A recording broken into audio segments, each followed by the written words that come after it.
यहया सुल्तान। NIA की 2 रुकनी team आज धांगरी दहशतगर्दाना हमले की तहकीकात के लिए राजौरी पहुंची। दहशतगर्दाना हमले के मुतासरीन के अहले खाना ने जांच को तेजी से आगे बढ़ाने की अपील की है।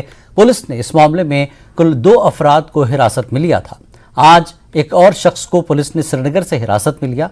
एनआईए की 2 रुकनी टीम ने धांगरी कत्लेआम में मारे गए लोगों के रिश्तेदारों से भी बातचीत की। टीम की जानिब से मजीद शवाहिद इकट्ठे करने की कोशिश की जा रही है। साल के पहले दिन राजौरी के ढांगरी में हुए आतंकी हमले की जांच कर रही एनआईए की टीम आज राजौरी पहुंची। बीते रोज विक्टिम फैमिली की तरफ से प्रदर्शन किया गया था और मांग की गई थी कि इस कार्रवाई को आगे बढ़ाया जाए।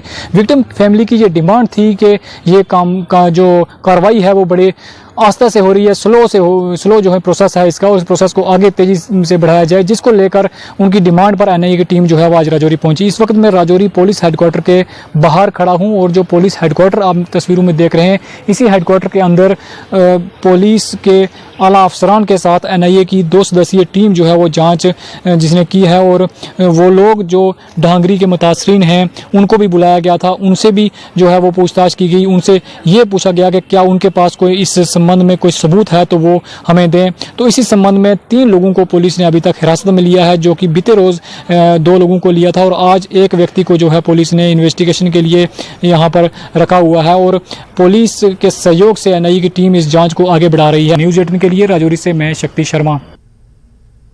वक्त एक और ब्रेक का ब्रेक